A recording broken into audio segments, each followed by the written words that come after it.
Oh my gosh, thank you, Tandy. I probably should just let you stay up here and keep talking. That's awesome. Mic on, everybody okay? I'm technologically challenged, so that's why Rick moved to the front row. So if the clicker doesn't work, he is the guy in the room who can help make that happen. So what an awesome crowd, and thank you all for coming. And I want to really thank our hosts. This hotel, the kindness of the board, the foundation, it takes a village. And it's awesome when I get invited to come to impact organizations and talk. And people point to me and say, we're bringing the founder. It's sort of like calling your grandmother out on special occasions. And I am the founder, but really it's this community and it's these women who are here and those who couldn't be with us here today, who live and work and play and give in this community. Those are the people who make it happen here. And so you're gracious to invite me to come and speak, and I will try to keep it as interesting as possible. And there'll be time for questions at the end. So without further ado, I thought the timing today was perfect. Giving Tuesday, so you all have done Black Friday, and you've done Cyber Monday, and you've of course had your fill of Thanksgiving. And now is the time that we start to focus on giving. And this day is relatively new on the calendar. I don't think many of us have it etched in our mind the way we do some of those other days, but how appropriate as we come together to think about what it means to give, not just your long shopping list for all those people you're buying for, but what your community means to you and how your actions today and every other day of the year can have a huge impact on the places that you live, the people that you love, and everything that you do. This is all about Impact 100 here in Palm Beach County. And so when I give my remarks, I might talk or reference other impact organizations as a framing point, but as Tandy said during her kind introduction, there are 21 or 22 organizations that we know about around the world, and each one is a little bit different. The model is very, very simple. It's easy to replicate, and there's no formal structure. So if any of you all wonder, gee, there's 21 or 22 organizations, do they all pay dues up to some mothership? And the answer to that is no. Impact does not function like Junior League, and I love the Junior League. That's not a slam against the Junior League. It doesn't function like those organizations. Every impact organization that opens, we will refer to them as chapters, we'll refer to them as sister organizations, but each one is fiscally independent in every sense of the word, and I think that is important. And so as such, each has their own mission statement, their own logo. They take care of their own procedures and their own bylaws. One of the really important things is when a new impact starts, the leaders typically will call, they might call me, they might call one of the founders of another impact organization, and nobody likes bylaws. Nobody really reads bylaws except for the people writing them. And so oftentimes I'll say, will you send me your bylaws so we can use those? And the answer is no. Because if we gave you our bylaws, they would be our bylaws. You need to create your own. And so the mission statement, the power of women giving is one. Those are all unique to right here. And I want you all to feel very connected to that and very proud, because that's what makes this your organization, which is really important. So I was asked to come and tell my impact story, tell the background and the reason for how all this got started and why and when. And I'm going to try and do that. You'll find that I talk totally off the top of my head. So when I walk over to the podium and I put my glasses on and I start rifling through papers, that means I'm trying to make sure I didn't skip anything important. So I'd much rather just talk to you. So at the end, I might have to play catch up if I miss something important. So there was no eureka moment. Lightning didn't strike me one day and say, this is what needs to happen. I really believe that not only does nothing happen by accident and there are no coincidences, but I believe that everything that happens in our lives leads us to our next thing at some level, whether we realize it or not. The good, the bad, it all leads us to what we are meant to do. So back in 2001, I was on vacation, actually, with my children in northern Michigan. I was living in Cincinnati. We had a summer place in northern Michigan, a little place called Walloon Lake near Petoskey, near Traverse City, where I live now. And something had just been bothering me that I couldn't put my finger on. I consider myself sort of a problem solver. And in fact, if you have the opportunity to meet any of my children, they will tell you a story that kind of embarrasses me about a jigsaw puzzle. It wasn't that same summer, but it was a summer. So in northern Michigan, when I was growing up, we had a summer cottage, and we could never have television, ever. It was against the rules. We had to play outside. We had to get up very early in the morning. You had to be up and dressed and facing the day by 9 o'clock, because if you were lucky enough to be in northern Michigan in the summer, you couldn't sleep the day away. That was my father's rule. And so I, of course, did much of the same with my children. And one summer, when they were somewhat young and apparently impressionable, because this has stuck with them, I had gone out and purchased a brand new jigsaw puzzle, and we had worked around this. And if you know a jigsaw puzzle, you start with the edges and little kids. This was painstaking, days and days and days. Brand new puzzle. Did I mention brand new puzzle? We got to the end. It was missing a piece. Okay, so I did what any rational human being would do, right? I threw it in the fire. I mean, why would you put that back in its box? Well, somehow that traumatized the children, and they bring it up all the time as if that's not right. That's totally right. I would do it again. But I like to solve problems, and the idea is you take all these pieces, and what was happening in the summer of 2001 is that over the past several years, and during this time, just so that you have a little bit of my background, I spent some time working full-time outside the home. I spent some time working full-time from home, but paid by somebody else. I spent some time working from home, unpaid, stay-at-home mom, whatever the politically correct way is to say that. And I spent some time working part-time outside the home. So I've sort of done the whole thing.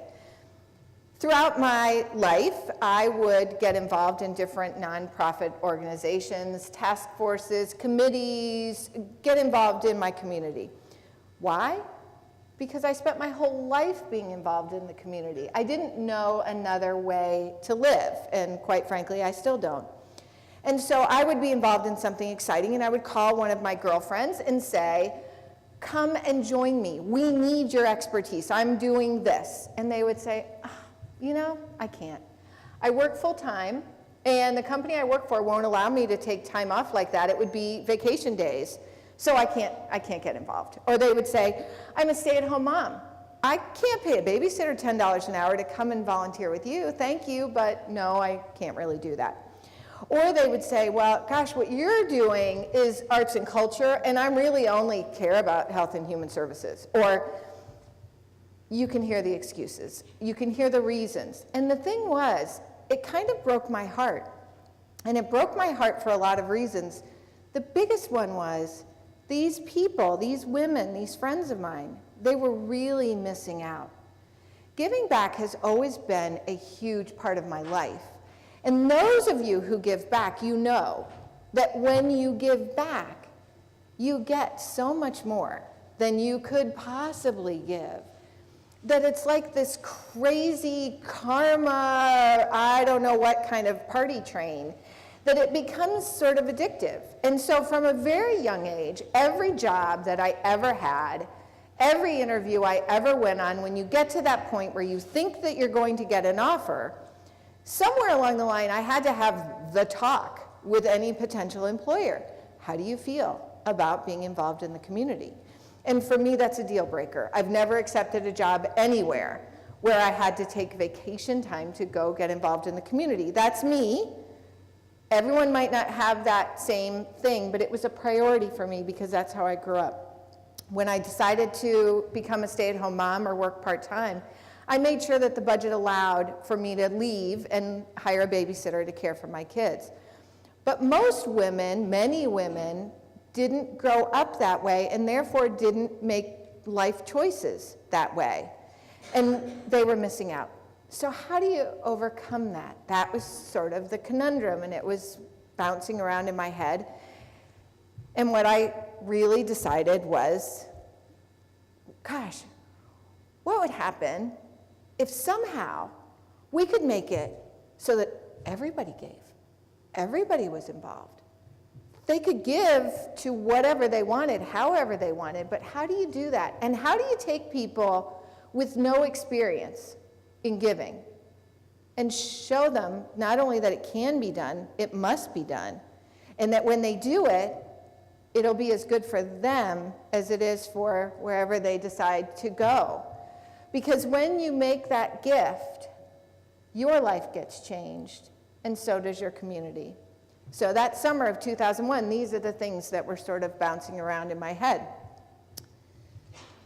When you look at T to the third power, time, talent, and treasure, all of that is what happens when you give. All of that makes a difference. And when you give any one of those things, your life is blessed and your community gets changed. In my life, this combination has come in cycles. There are times when I got nothing but time. I have no money, and I have very little talent, but I've got a lot of time that I can give. There are times when I have absolutely no time. I might have some expertise, but I can write a check, and that's all I can do.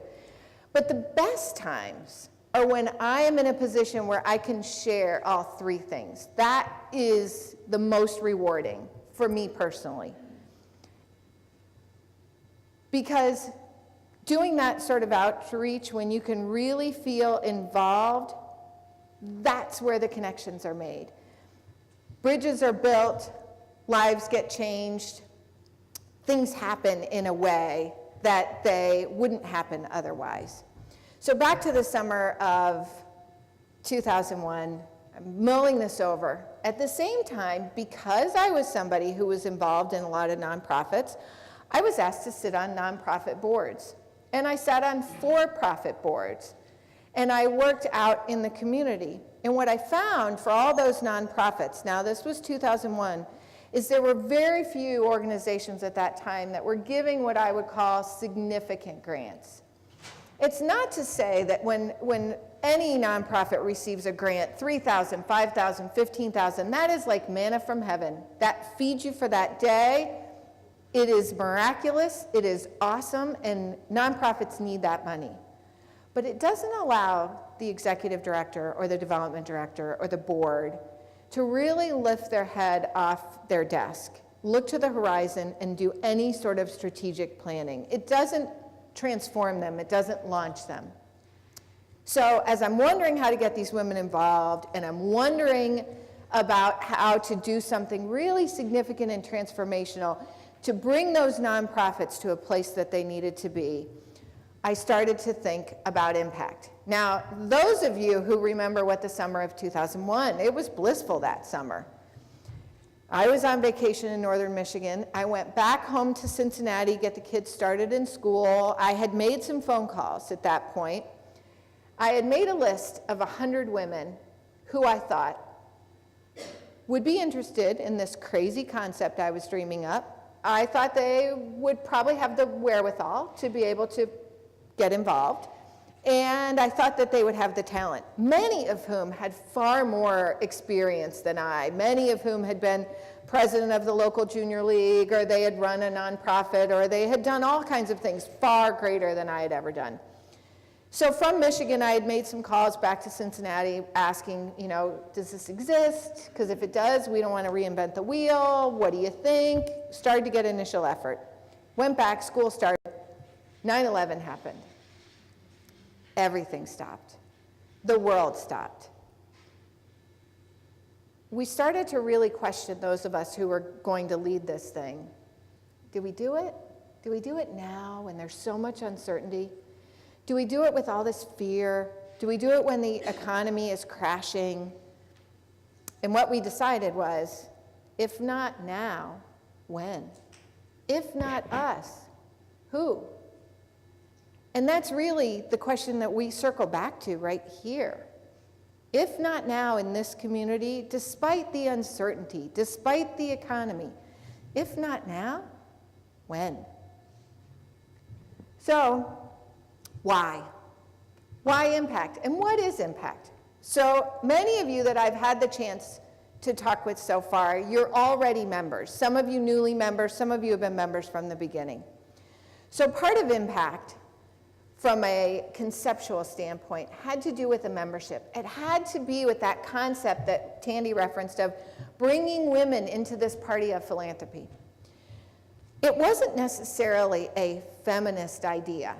It wasn't that men were keeping us down. It was that culturally, historically, when women got involved in nonprofits, we rolled up our sleeves and we had bake sales and rummage sales and we volunteered and we did all that.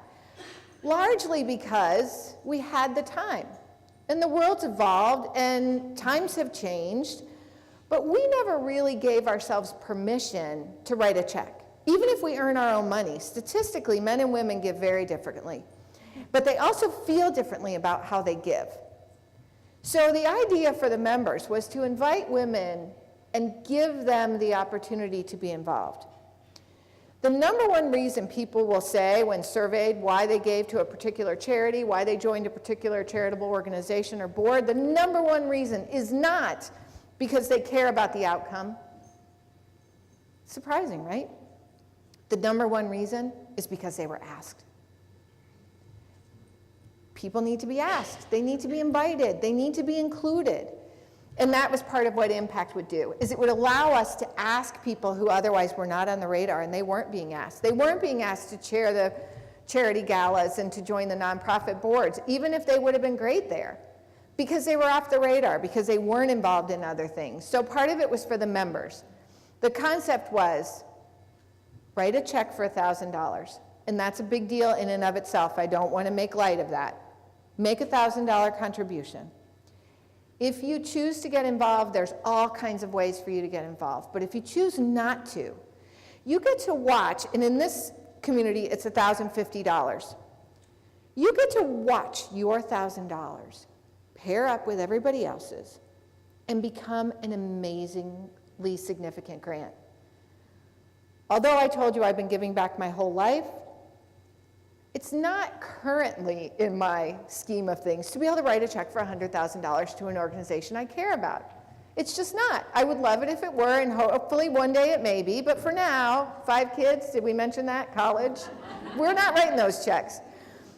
But I get to be a part of that $100,000 gift every time, and that's huge. That's transformational for me. It's transformational for the organization, we hope, but it's transformational for me, for my family. The nonprofits, I could spend the rest of the evening telling you stories about nonprofits around the country and around the world who have been on the receiving end of these significant grants. And they're transformational by design. They take them from where they were to where they want to be in one swift click of the pen. And that is really meaningful. And so for those of you who are members or who are considering becoming members, bear in mind that your check is a small, perhaps, but hugely important part of that kind of transformational change in the community. And for those nonprofits, it's crazy. To give you one quick story, because I literally could go on all night, the very first grant we gave in Cincinnati was to a group called the McMicken Dental Clinic, and they were in Over the Rhine, which is Cincinnati's worst ghetto. And they cared for uninsured or underinsured individuals. What you may or may not realize is that dental work is not about whitening and bonds and orthodonture. It is about life and death situations very often, especially for this population. In this particular clinic, they had 5 dental chairs, all of which were donated from another dentist, all of which were 20 years old. The useful life of dental equipment is about 20 years. So you know that light thing that the dentist pulls down right before they're getting ready to go into your mouth? Well, sometimes you'd pull that down, it would not turn on. Sometimes the drills didn't work. So what happened was they had one on-staff dentist, but they couldn't get community dentists to volunteer their time because the equipment couldn't be trusted. Our check for $123,000, which was our first grant, re-outfitted all 5 chairs. Another family foundation stepped up and gave him a 20-ish thousand, forgive me if that number isn't right, but gave him additional money to fully refit the office. By the time we went back, when the 5 chairs were installed, the office had been remodeled, the story of transformational was jaw-dropping. Because not only did they get these 5 chairs and the 5 new pieces of dental equipment, and not only did they have fresh paint on the walls and some other nice touches, but what ended up happening is suddenly the community of dentists rallied around them. This lone dentist who worked there, who felt very isolated and alone, who couldn't understand why her colleagues would talk the talk but not ever show up and help, suddenly she was getting volunteers, a steady stream of them. The patients that they served went up 4-fold. The ripple effect in the community is astronomical. She became a member of Impact the next year, and in fact has been a member ever since. Not because she has a lot of money, it's a hardship for her. Just as an aside, about 75 to 80% of Impact members around the world are giving at that level for the first time. So, and oftentimes it's people who need to budget to come up with that $1,000. So what does impact mean to the community? You all could probably answer that better than I because you live here. But when you get a group of concerned citizens together, caring about the community, creating an organization that is ideally suited for this community at this time, right now, by people who live there, the community benefits. My dream, beyond getting you all to 500 members, we're going to start with 300, but trust me, I will come back until you all come to 500 members, is to create a real culture of generosity, a culture of philanthropy, where people realize that in order to be a part of the community, you not only need to leave the world a better place than you found it, but you need to encourage others. Because it comes right back down to, what's the number one reason people give? Because they were asked. And we have to be the ones to ask. We invite them to the party that is philanthropy, because it is really fun, really worthwhile, and it never gets old. And there is absolutely no hangover in the morning. The diversity of impact, by that I mean, regardless of where your pet passion may lie, you might be all about education, or all about arts and culture, or all about health and wellness. Impact is designed for you. Impact is designed to help that part of the community that you care the most about. When I started Impact 100 in Cincinnati, I considered myself to be very well connected to the community. I'd been involved for years. I didn't grow up in Cincinnati. I lived there from 1992 until 2004. And I started Impact in 2001, so I had lived there for a while by then. And I really thought I knew the area. The first year when we got, in those days we did full applications from the beginning, not LOIs. So we got the applications. As president, I couldn't sit on any one of the focus area committees because the community might think that if I'm sitting on a certain focus area committee, then that's where what we care about, or what we're, where the grant's gonna go. But I also was expected, I thought, to have a really strong working knowledge of all of the applications, so that if I would see someone at a cocktail party and they would be from ABC nonprofit, that they would say, oh gosh, we applied, I didn't want to look like a deer in the headlights. So I read all of the applications, and I gotta tell you, I learned a lot about my community, a lot I didn't already know, and I considered myself to be really plugged in. Some of the women who joined, though, were brand new, and they didn't know the community the way I thought I knew it. But they had a real passion around one of the focus areas, and so they got involved. And one of the best things that they got in return was a deep and strong knowledge base of that focus area that they care about, and what organizations in that community were doing to solve the most pressing problems. And so having that diversity of outreach really matters. At least in my view. And finally, the impact model is so simple and so inclusive that you can do it, you are doing it, and you're doing it really well. And the cool thing is, When the impact organizations get together, which they sometimes do, and the leaders share their best practices come from here. Best practices come from you, because you all are writing the script as you go, and that really matters, so that you're raising the level of all impact organizations based on what you're learning and what you're doing and what you're teaching from right here, which I think is awesome. So this is just one of my favorite visuals. Little by little, a little becomes a lot. That's kind of what it's about. You start, your $1,000 is a lot. I mean, $1,000 is a lot to me, I promise.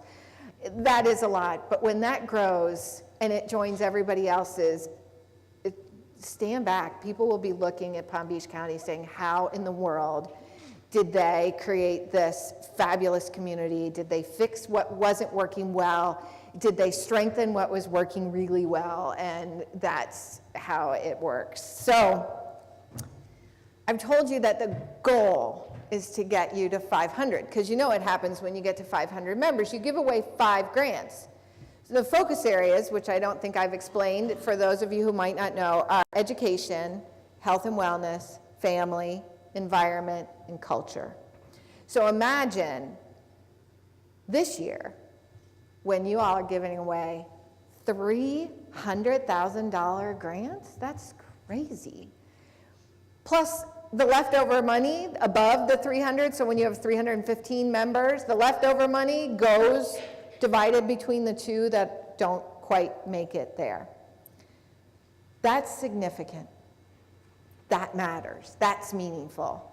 So as we're here today, the need is crystal clear. I don't even want to turn on the news. We know the need is out there. It's big. It's real. It's right now. There's a sense of urgency. Right now in this country, we have this really interesting thing that's happening. And I call it a perfect storm, and I mean that in as bad a way as I could possibly say it. So by perfect storm, here's what's happening when I say the time is now. Our media, and I love the media, so this is not a media bash, our media will focus on the fact that we have the Billionaires Pledge. You all probably know a couple years ago, Warren Buffett and Bill Gates and other billionaires got together and they signed a pledge. It's like a thing. You can go on the internet, you can see who signed it. And they all said, we're billionaires and we need to help our communities, so by the time we die, we will give away at least half of our net worth, and we sign a pledge to that, and there's a large number of billionaires. So regular people, we look at the billionaires and we go, oh, they got it. They got the billion. Do you see how many billions they're giving away? They got it. We're good. We're good. Then the other thing that's happening is that you talk about the welfare and the government programs and the entitlements, and so we all go, they got it. The government, it's their job. They're taking care of everybody who needs help, who can't care for themselves. They got it. Not us. I'm not saying that government entitlements should go away. They have their place. They're very helpful. I'm not saying that the billionaires should stop making their pledge. They absolutely should keep on making that pledge. Lead by example. But what I am saying is there's place for us too. And what needs to happen is we all need to get together and we need to figure out what we can do right here in the community that matters to us to make the change that needs to happen. Your membership matters, your neighbor's membership, your daughters, your sisters, your mothers. It's that season of giving right now. I can't tell you as I travel around how many fabulous stories I hear of moms who buy memberships for their daughters or daughter-in-laws, and they all hang out together and figure out what this thing called philanthropy is all about and how to make it work. Daughters and daughters-in-law who buy for their mother or mother-in-law. Talk about someone who's hard to buy for. Hello, that would be ideal.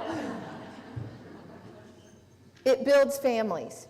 You know, I told you that I grew up giving back. Statistically, people who grow up to be generous, philanthropic adults, they typically get that way one of two ways.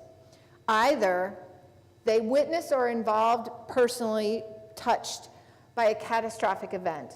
So if you remember Katrina and 9/11, and people are moved. Lance Armstrong, Susan G. Komen. These are catastrophic events that hit people in a way when they said, I cannot not give. I must give. I am compelled to give.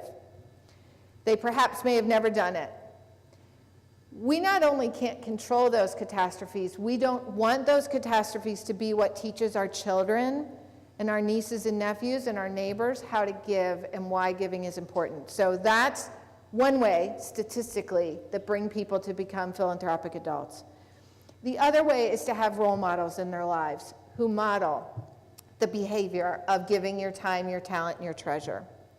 Interestingly, a newer study came out that said, not only is it role models, but specifically role models that talk about it with their kids, talk about it with that younger generation.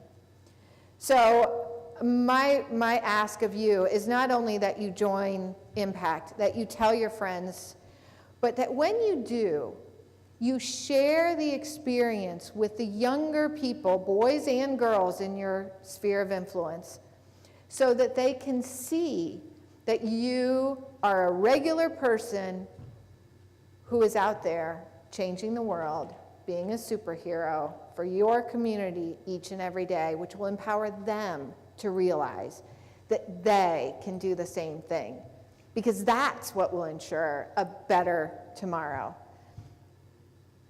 You know, this is a very standard visual of what your drop does to the ocean, and we know the ripple effect. Okay, but an analogy that relates to me, because I'm really not a bug person and mosquitoes love me, is if you think that one person will not make a difference, try sleeping in a tent with just one mosquito, because that it's enough to ruin my life. So that is how I want, be that one mosquito that brings everybody out of the tent, that brings everybody together. It is time right now for us to come together, to transform this community, to be that shining light, to show the rest of the world how it's done. We need you to really, not only to join, and I think many of you already are committed to join, or you've already just committed, or you're here because you're going to join, but go out and spread the word and bring people. When you get to 300 and you've got 3 grants to give away, that's going to be really cool until you get to 400, and then that's going to be cooler until you get to 500. And no pressure, but Pensacola? Okay, Pensacola has no demographic like yours. Pensacola has well over 800 members. Giddy up, and they are growing. So I am quite sure you all could give them a run for their money, but for now, let's focus on 300. So I thank you. I don't know whether there's formal question and answer or whether I'm going to let you all back to your drinks. I have a quick question. How much goes to administrative costs? Does all the money go to charity, or who? So here, if you were to join, if y'all didn't hear, the question was how much covers administrative expenses. So if you were to join here, your membership check is $1,050. $50 covers administrative expenses for the community foundation. Am I saying that right? Y'all correct me if I say anything wrong. Because we didn't have to go through and get our own 501c3 or file our own returns. They do that. So the $50 covers their expenses. And then the other way that Impact's administrative expenses are covered, Friends of Impact, so the handful of very brave men who are in the room, if you were overwhelmed and you wanted to give, you could give, and your money, you would be a non-voting member. You'd be a friend of, and so all of the money that comes from men would cover administrative expenses. There are women who either choose not to or cannot afford to write a check for $1,000. They can become a friend of Impact 100, and that would cover administrative expenses. But straight up membership, $50 covers the cost through the community foundation. The full $1,000 goes to the community. Okay, so on that, like in each chapter, what does it cost to administer? Gosh, the question was, what does it cost? Some, Everything is different because the board is all volunteer, so nobody gets paid, and it depends. We had a conversation at the board level today, at this board level, talking about, you know, do you do more activities and so forth. It would probably be a pay-to-play. It is, I would tell you that every person who has a leadership position in this organization gives more than their membership because it's expensive. But I don't know. I don't think there's a ballpark of across the board because everyone organizes it a little bit differently. well, like the Red Cross, Oh, at least 1/3 goes to administration. oh, I'm just trying to get a parameter. If there's 100 members. Yeah, I can weigh out at 50, but I'm asking. you're asking other organizations, like big picture, what's an average? No, within this organization, Okay. on various, like Pensacola here, other places. I mean, I'm not attacking you, I'm trying to understand, it's my first time here. So I'm just, inquisitive about the cost. I promise I'm not being evasive. But it's hard to answer. And I'll give you an example from Pensacola because I'll be going there shortly. Pensacola and most impact organizations, this is a great one. For example, this venue where you are right now, this should have a really big price tag attached to it. You are in a lovely hotel with fabulous food and wine. But this is all being donated. This is all a gift. And so in our case today, this doesn't count as any kind of a budget item, if that makes sense. Organizationally, let's say in Cincinnati or in some other place, they might have to pay to rent this room. And so their budget would be different. The commitment, though, one of the things that makes Impact 100 Impact 100 is keeping administrative expenses to a bare minimum. That's one of the deals. And that your full $1,000 goes to the cause. So if you add up the $50 from all the members and you say that that's the only thing that is budgeted for. Okay, you answered my question, the 1,000 goes to the cause, is basically. That's the rule. Yeah, that's the rule. Thank you. No problem. Thank you. I'm sorry if I butchered that answer. Besides Australia, are there any other countries you have? You know, there are 3 in Australia, and there was one in Canada. And I don't know, because they don't have to report up to anyone, and they don't even have to have the Impact 100 name. So oftentimes, we don't really know. And oftentimes, too, when it's part of a community foundation, they'll call it an impact, like giving level or donor advised fund, and it doesn't always even carry the same name. So it's hard to track. I wish I knew. I mean, I wish I could have a hard number because I'm sure it's way more than we think, but they don't have to report in, so I don't know. I just want to make a quick comment. I've been involved in it for 3 years. One of the things that was so very appealing to me, and this totally not me from the get-go, when the 3 ladies here approached me about joining, is that this is one of the most inclusive organizations I have ever been a part of. Because you join, other than your $1,050,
I have to share one quick story, and then I promise I'll let you get back to cocktails.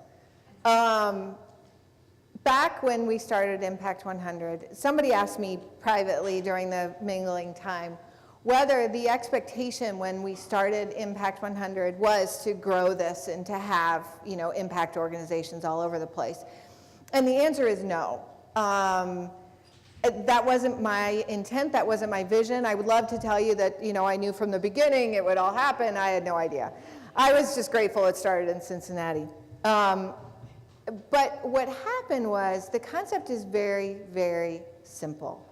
And it's very easy to replicate, and it's very easy to make your own. And so the first year, we were trying to get the word out, and locally we went to some local press, and it was not always easy to get anybody to cover the story.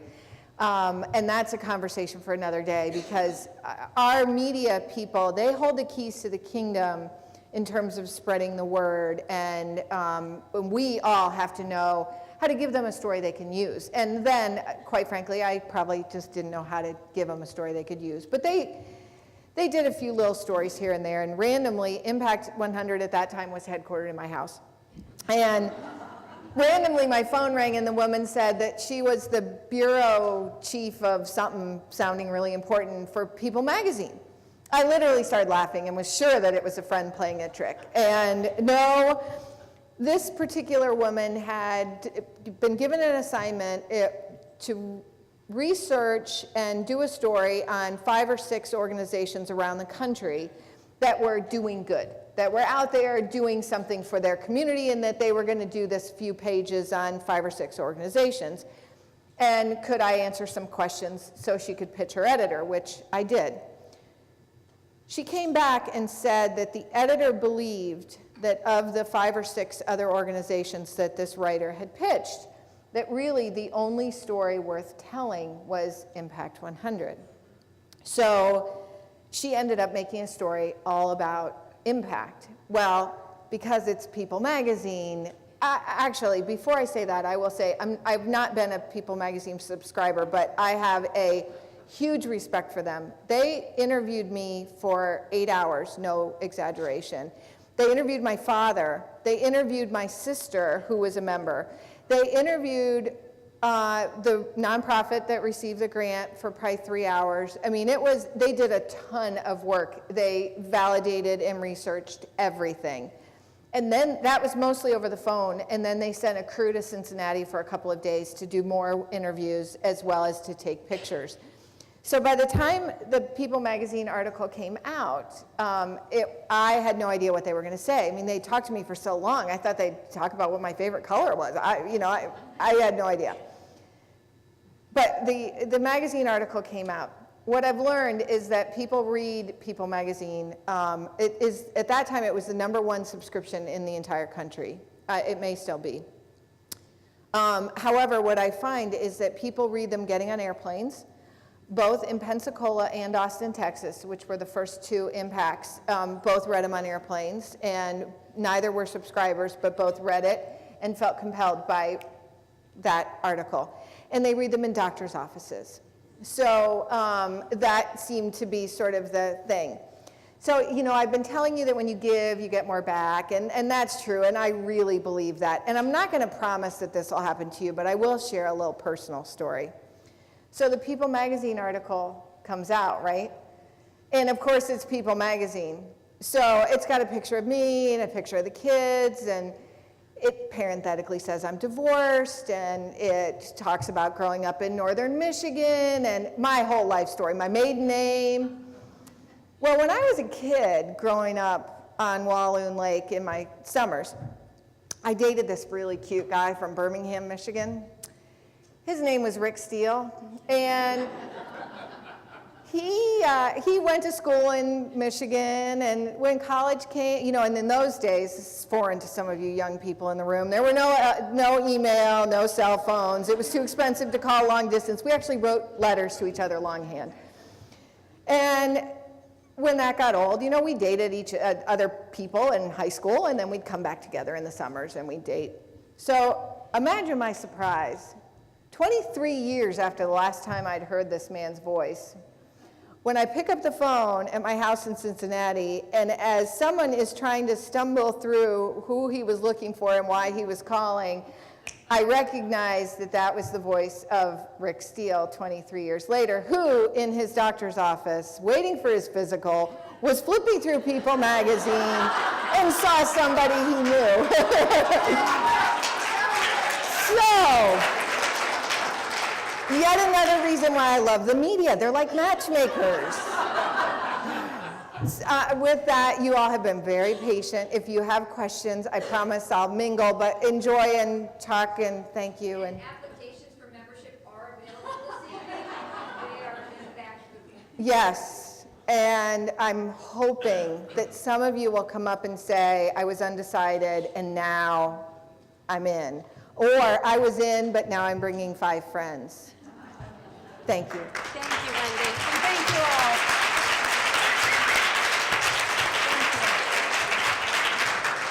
Please join us for cocktails and membership.